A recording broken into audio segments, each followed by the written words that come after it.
Hello friends, स्वागत आहे तुमचं राणी या ब्लॉगमध्ये. कसे आहात तुम्ही? आय होप तुम्ही मस्त आणि मजेत असाल. झालं तुमचं चहा वगैरे? मी आत्ताच घेतली चहा. आणि मी आज काही गेली नाही आहे. तब्येत माझी आज म्हणजे ठीक नव्हती. 2-3 दिवसापासून तब्येत ठीक नाही आहे आणि आज मला ठीक वाटत आहे. आत्ता उठली मी. संध्याकाळी किती वाजलेत? 6:30 वाजून गेलेले आहेत. 6:30 पावणे 7 झाल्यात. उठली, फ्रेश वगैरे होऊन चहा घेतली. चहा म्हणजे सॉरी, ग्रीन टी घेतली आणि व्हिडिओ बनवायला बसली. तर हे बघा, बघू शकता इथं रजाई वगैरे तशीच घडी घातलेली नाही. हे बघा,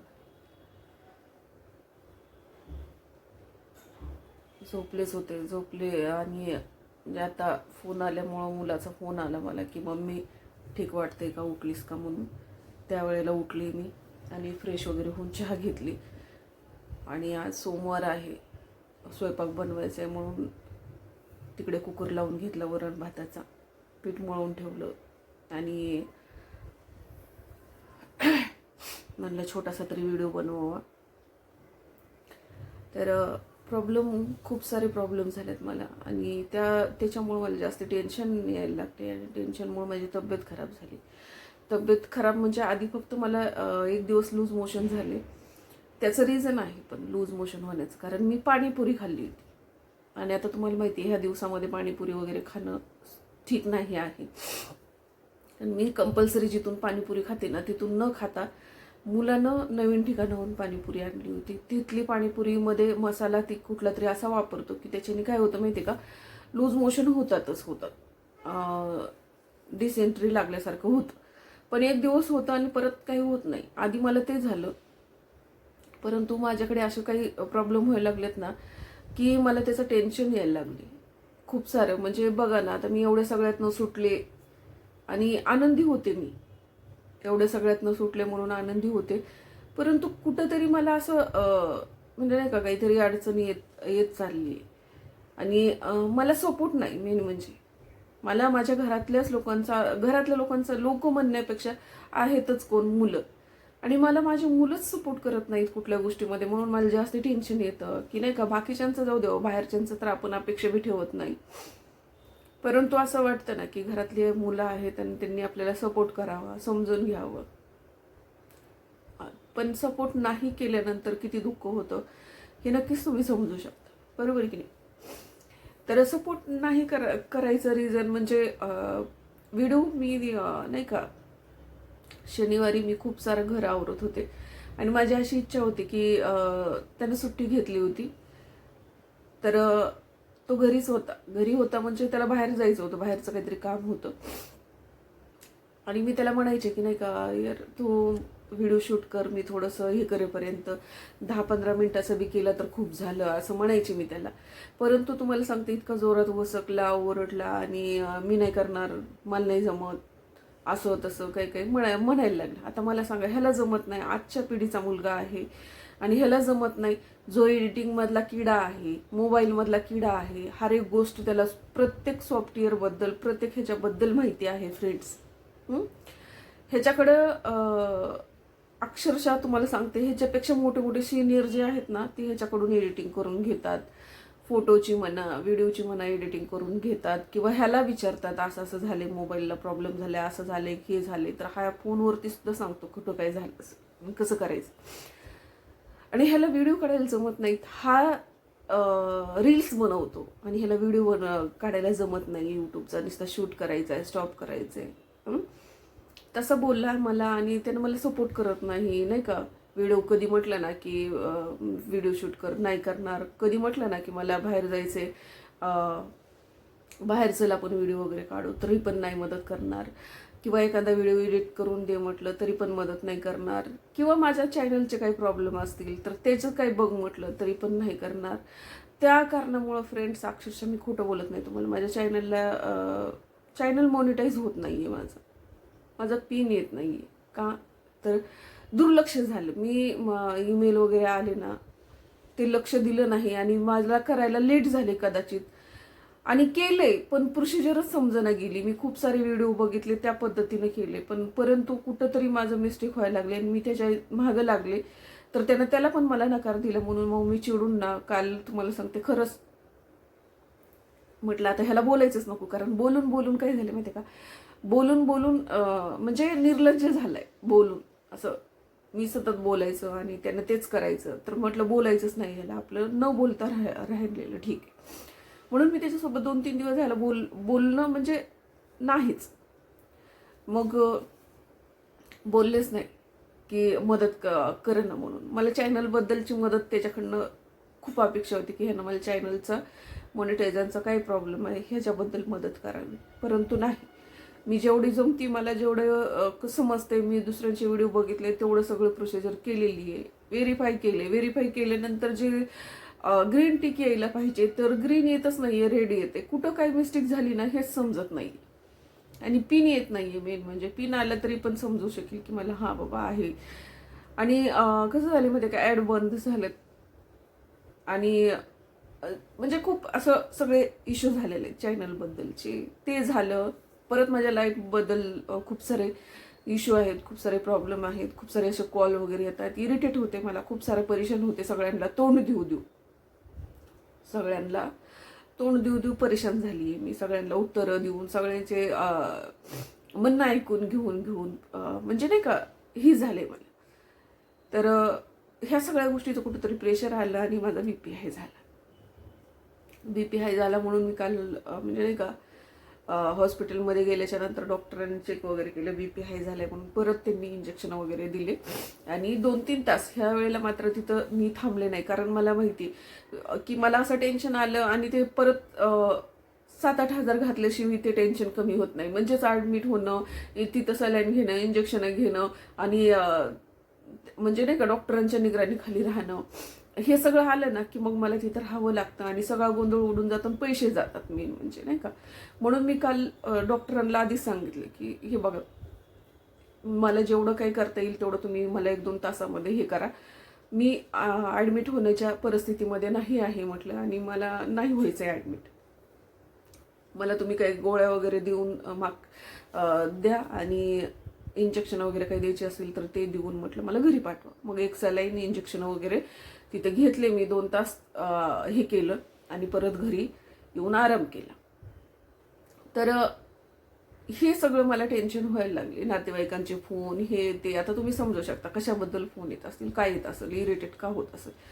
तर हे सगळा प्रकार होत आहे माझ्यासोबत. तर असं कुठंतरी वाटत नाही का की एक माणूस आहे ती पण, की त्याला जगू द्यावं, किती इतकं टॉर्चर नाही करावं. बरोबर आहे का नाही तुम्ही सांगा. इतकं टॉर्चर नाही करावं एवढं सुद्धा लोकांना कळत नाही. फोन करतात, उठतात सुटतात, फोन करतात आणि मला ऐकवतात, मलाच हे करतात, मलाच चुकीचं ठरवतात, मलाच हे करतात, दोष देतात. अरे मी असं काही पाप केले म्हणून मीच प्रत्येक वेळेला तुम्हाला चुकीची दिसते, बाकीचे लोक तुम्हाला चुकीचे दिसत नाहीत. तर असा सगळा विषय आहे. मग मी काल ना अक्षरशः माझा जो नंबर आहे ना तो नंबर सगळे नातेवाईक ब्लॉक मारून टाकले. टोटली दोन्हीकडचे नातेवाईक ब्लॉक केले आणि नंबर मी बदलू शकत नाही. कारण तोच नंबर माझा जॉबच्या ठिकाणी पण आहे, तोच नंबर माझा सगळीकडे ॲड आहे. म्हणजे नाही का ह्या लोकांसाठी मी का माझा नंबर बदलायचा. बरोबर.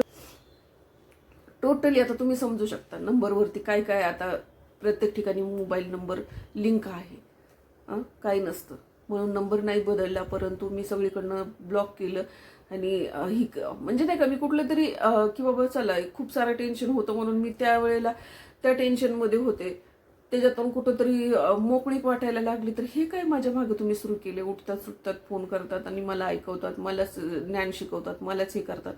अरे माझं पण आता एवढं वय झाले, मला ज्ञान शिकवायची गरज नाही आहे. आणि मी चुकीची असली तर तुम्ही शिकवा ना, मी कुठं नाही म्हणते.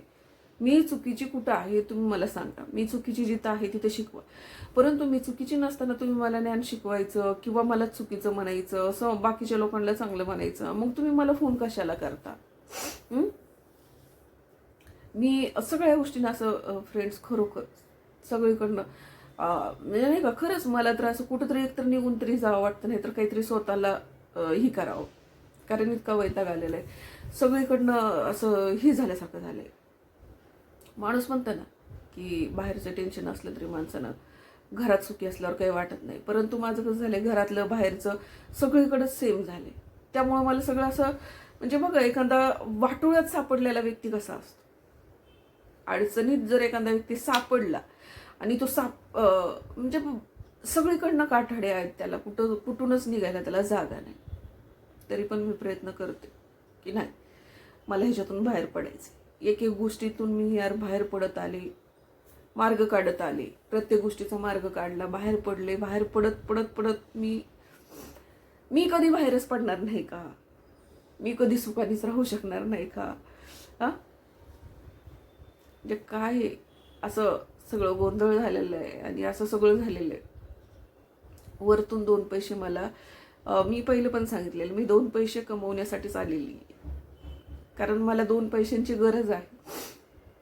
आणि ती माझे 2 पैसे जे काही म्हणजे नाही का, मॉनिटाईज चॅनल झाला होता आणि परत तो डिमॉनिटाईज म्हणजे ॲड बंद झाल्या, व्हेरिफिकेशन व्यवस्थित होत नाहीये, कुठं काही चूक झाली हे समजत नाही आणि 2 पैसे येणं बंद झालंय. म्हणजे आतापर्यंत 1 रुपयाही आणखीन हातात नाही पडला. परंतु कमीत कमी की अपेक्षा तरी होती ना की यार चला डॉलर यायला सुरू झालं, परंतु ते डॉलर गायब झाले जेवढे आले होते ते, आणि काहीच म्हणजे नाही का, काहीच होत नाही आहे. त्यामुळे पण जास्ती परत वैताग झाला की यार कुणाची नजर लागली, बरोबर की नाही, कुणाची नजर लागली, कोण एवढ्या वाईट नजरेचं आहे आणि का एवढी वाईट लोकांची नजर असावी की दुसऱ्यांवरती जळावं, दुसऱ्यांचं वाईट चिंतावं, दुसऱ्यांचं वाईट व्हावं, असं का वाटावं लोकांना? अरे यार, मी काही का असं ना, मी कष्ट करायची तर हिंमत ठेवते, कुणाचं नशिबातलं घेत नाही, कुणाच्या हातातलं घेत नाही, कुणाचा हिस्सा हिसकावून घेत नाही, कुणाचं काहीच मी हिसकावून घेत नाही. आणि आता ह्याच्यावर पण परत काही असे जळकुटे असतील, नीच लोक असतील, घाणेरडी कमेंट्स करणारे, ते नक्कीच म्हणतील तुझ्या नशिबाचा भोग, तुझ्या कर्माचा भोग, तुझा असा भोग, तुझा तसा भोग, तुला पचणार नाही वगैरे वगैरे म्हणून गेले ती फक्त आणि फक्त माझ्या चुकीमुळं गेले. कारण ना की मला खरोखर तुम्हाला सांगते की चॅनलबद्दलची कुठलीही माहिती नव्हती, फक्त चॅनल मॉनिटाईज करणे एवढंच माहिती होतं आणि मी तेवढाच प्रकार करून थांबले. पण चॅनल मॉनिटाईज केल्याच्या नंतरची जी प्रोसिजर असते ना ती केली नाही आणि मी दुर्लक्ष केलं आणि ईमेल आलेले होते वगैरे आणि व्हेरिफिकेशन करा म्हणत होते, ती सगळं मला नाही का, मी दुर्लक्ष केलं, काम हे ते तुम्ही समजू शकता की कुठल्या परिस्थितीमध्ये किती काय काय अडचणी आल्या होत्या, कसल्या ह्याच्यात होते मी. त्यामुळं माझं ना हे नाही झालं आणि मला ॲक्च्युली खरंच माहीतच नव्हतं.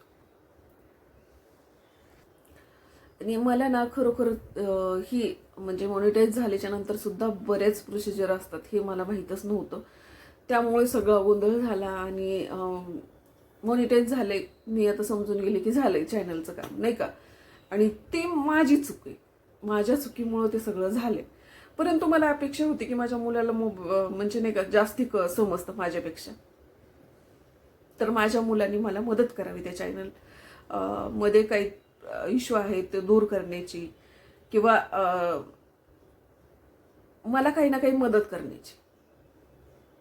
मला अशी अपेक्षा होती माझ्या मुलाकडनं, परंतु तो करत नाहीये ना, त्याच्यामुळे मला जास्ती खच्चीकरण होतं आणि जास्ती वाईट वाटतं आणि असं वाटतं की यार आपला मुलगा आपल्यालाच मदत नाही करत, सगळ्या गावाला करतो आणि आई म्हटलं की त्याला माहिती नाही, समजत नाही असं बोलतो.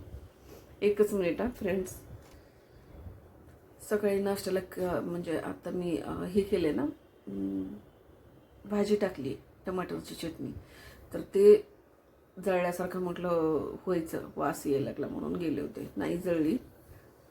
तर टमाटरची चटणी बनवायला टाकली आणि आता फक्त पोळ्या बनवायच्या राहिलेल्या आहेत आणि वरणाला तडका द्यायचा राहिलेला आहे, तर ते देऊन घेते. व्हिडिओ झाल्याच्या नंतर दिवाबत्ती वगैरे करते आणि मग ती बनवते. तर असं सगळं सकाळी नाश्ता केला होता, शाबूची खिचडी वगैरे बनवली होती आणि तेवढ्यावरतीच आहे, कारण सकाळी नाश्ता केला आणि गोळ्या वगैरे घेतल्या, बाकीचं काम आवरलं मी सगळं आणि देवपूजा आहे ते बाकी सगळं आवरलं आणि झोपून घेतलं. आज बैल पोळा आहे, जाऊ द्या, माझं तर रडघरानं चालूच राहणार आहे, बरोबर आहे की नाही. तर तुम्हा सर्वांना श्रावणचा शेवट सोमवारच्या खूप साऱ्या शुभेच्छा आणि बैलपोळ्याच्या सुद्धा तुम्हाला खूप साऱ्या शुभेच्छा. बळीराजा वर्षभर काम करत असतो, कष्ट करत असतो आणि त्याचा आज सण साजरा असतो. तर आमच्या साईडला पण खूप छान पद्धतीनं तो सण साजरा होतो आणि मला खूप आवड असते त्या सणाची. म्हणजे भलेही आमच्या घरी नव्हते, परंतु असं कसं मैत्रिणीच्या इथं ते जायचो आम्ही, बघायचो, तर खूप छान वाटायचं. आणि आज पुरणपोळी असते, पुरणपोळीच करायची होती मला, परंतु माझी तब्येत ठीक नव्हती आणि मी तेवढ्या वेळ उभाच राहू शकले नसते. कारण मला ना उभा राहिले की चक्कर आणि थरथर असं व्हायचं मला. तर मला मुलांनी आधीच सांगितलं की मी खाणार नाहीये, तू काही बनवू नको, पुरणपोळी वगैरे घाट घालू नको म्हणून, नाही का, म्हणजे तब्येत ठीक नाही म्हणून. त्यामुळं मी बनवलं नाही आणि मला स्वतःला सुद्धा ठीकच वाटत नव्हतं, म्हणून मी ते काही बनवलं नाही. देवासाठी गोड काहीतरी नैवेद्य करायचा म्हणून मी त्यांच्यासाठी शिरा वगैरे सकाळीच बनवून ठेवला. शाबूची खिचडी पण बनवून ठेवली, म्हणजे बनवली होती नाश्त्याला, तेच देवाऱ्यात ठेवली. आणि नंतर आता संध्याकाळी तर हे जेवण मी बनवणार आहे ना, ह्याचंच ताट व्यवस्थित मी तिथं ठेवून देईन. तर हे असं सगळं केलेलं आहे. तर असो, कारण ना कसं असतं माहिती आहे का, आपण किती जरी कुणाला म्हटलं ना की माझ्यासाठी हे कर, बाहेरचे लोक एका वेळेला मदत करतील पण घरातले लोक करत नाहीत. आणि माझ्या मुलाचं हे आत्ताच नाही, पहिल्यापासूनच आहे त्याचं. पहिलं पण मुलगी इथं होती ना, तर ती पण सारखं त्याला माझा फोटो एडिट करून दे, माझं हे काम करून दे, माझं ते काम करून दे म्हटलं की 4-4 दिवस त्याच्या मागं लागावं लागायचं तरी द्यायचा नाही तो. मग ती पण चिडून त्याला बोलायची की सगळ्या गावाचं काम करतो आणि तुला आमचंच म्हटलं की मी सांगितलं की नाही करत, असं करत. पण मी पण त्याच्यातून जातीये, मला माहिती आहे तो करतच नाही. बाहेरच्याची कामं सुद्धा तो आता लवकर ही करायला कंटाळा करतो. आणि फ्रेंड्स, असं नाहीये की तो बिझी असतो म्हणून करत नाही. लगेच परत काही लोक इथं म्हणतील तो बिझी असेल. अरे यार, बिझी कसा? तुम्ही सांगा, रील्स बघत बसतो संध्याकाळी, आता उपवास सोडल्या ना की रील्स बघत बसतो तर उठत नाही.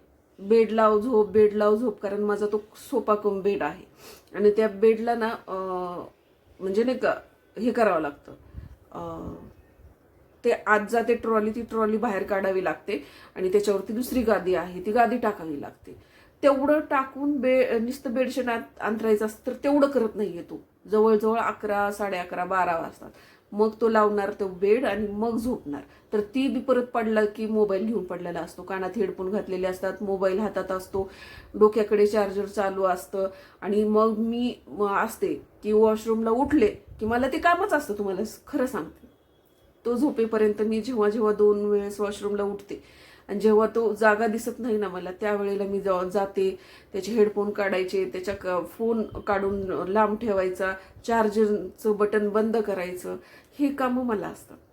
हे कंपल्सरी रोज असतं. मी शूट करू शकत नाही कारण तिथं लाईट बंद असते. नाहीतर लाईट लावून शूट करायचं म्हटल्यानंतर तो कसं बनेल वगैरे घालत नाही, टी-शर्ट पण घालत नाही, त्याला गरमीचा त्रास होतो म्हणून नुसता भरमुड्यावर झोपलेला असतो. तर म्हणजे कसं ते शूट करायला अलाउड नाहीये. यूट्यूबला ओपन चे व्हिडिओ टाकायला अलाउड नाहीये, मग ती कुठली पण बॉडी ओपन असू द्या, वरची सुद्धा बॉडी ओपन ला अलाउड नाही आहे. तर म्हणून मी ते शूट करत नाही. नाहीतर तुम्हाला ना खरोखर मी हे केलं असतं की ते शूट सुद्धा करून दाखवलं असतं की बघा कशा परिस्थितीमध्ये ते असतं त्याचं. फोनवरती मोबाईल चालू असतो, रील्स एकच वाजत असती कंटिन्यू, किंवा तो पिक्चर बघत असेल तर पिक्चर, जे काय असेल ते असेल, किंवा कधी कधी कुणाबरोबर चॅट करत असेल तर ते चॅट वगैरे तसंच असतं आणि तो झोपून गेलेला असतो आणि कानात हेडफोन घातलेले असतात. आणि हेडफोनसाठी तो मला मागे लागला आता की मला 2,500 रुपये दे, हेडफोन घ्यायच्यात म्हणून. हां, एअरबड्स तुम्हाला सांगते, मी 2 एअरबड घेतले होते. कसे ते छोटेवाले एअरबड होते, एक माझ्यासाठी घेतला होता, एक त्याच्यासाठी घेतला. त्यानं स्वतःचा वापरला, कुणीतरी त्याच्याकडनं घेतला आणि नंतर परत माझा होता तो. मी जास्त यूज करत नाही कारण माझे कान लगेच पॅक होतात, तर मी जास्त यूज करत नाही. तर त्यानं माझा पण यूज करायला घेतला, थोडा यूज करून त्यानं पूर्ण बघितलं की मम्मीचं दुर्लक्ष झालंय, पूर्ण तुम्हाला सांगते यूज केला आणि त्याचं बी तसंच करून टाकलं. झालं तो झाला. परत नंतर ते मोठे असतात बघा असेवाले, ते हेडफोन पण त्यावेळेला काहीतरी 2-2.5 हजाराचे त्याने घेतले. तेही तुम्हाला सांगते, वापरले आता तसेच पडलेत. त्याला अक्षरशः त्याचे जे हे असतं ना, लेझर असतं ना साईडचं, इथलं लेझर असतं हेअरचं, त्याला अक्षरशः बुरशी लागली. मी त्या दिवशी क्लीन करायला गेल्यानंतर तो इयरबड्स बघितला, पूर्ण बुरशी लागली. म्हटलं टाकून देऊ, तर लगेच ओरडायला लागलं, नाही मला कधीतरी जिमला जाताना लागतो, मी साफ करून घेईल त्याला ब्रशने वगैरे. झालं. तुम्हाला सांगते तो तसाच पडलाय. परत वायरवाला आहे. आता त्याला दुसरे हेअरबड्स घ्यायचे, 2,500चे, विचार करा. आणि पैसे मला मागतो. म्हणजे मग मी बोलले, जर तुम्हाला मदत करत नाही कुठल्याच व्हिडिओ शूट करण्यात, किंवा मला कुठल्याच ह्याच्यात मदत करत नाही, घरातल्या एखाद्या कामाला मदत करत नाही, जर मला सगळं एकटीलाच करायचंय, तर मी तुला काय पैसे देऊ? बोलले मी डायरेक्टली. आली का पैशावर? लगेच असं बोलायचं काय, आली का पैशावर? हो आले पैशावर. दिलेच नाहीत. आणि त्याला म्हटलं नाही, इयरबड्ससाठी म्हटलं तर तुला पैसे देणार नाही. का? कानात फोन घालतो, कानात इयरबड्स घालतो तुम्हाला सांगते, आणि नीट गाडी चालवायची, फोनवर बोलत राहायचं, हे करायचं. उद्याच्याला काही कमी जास्त झालं तर काय करत बसायचं? आणि म्हटलं तू जरी घेतले तरी मी फोडून टाकेल. मी त्याला अशी धमकी दिली. कारण त्याच्याकडे बी पैसा असतो, ते घेतो. तुम्हाला तर सांगितले मी की तो शेअर मार्केटचं करतो. तरी ते पैसे दडवून ठेवतो, किंवा ते पैसे बाहेरच्या बाहेर खर्च करतो, आणि प्रत्येक गोष्टीला माझ्याकडून पैसे घेतो. रिचार्ज करायचा, मम्मी दे पैसे. गाडीचं सर्व्हिसिंग करायची, मम्मी दे पैसे. गाडीची पंक्चर काढायची, मम्मी दे पैसे. असलं सगळं चालू असतं. जसं काही मम्मी एक झाडच आहे, आणि हलवलं की पैसे पडतात. काय यार, आम्ही आमच्या काळामध्ये आम्हाला 1 रुपया लवकर भेटत नव्हता.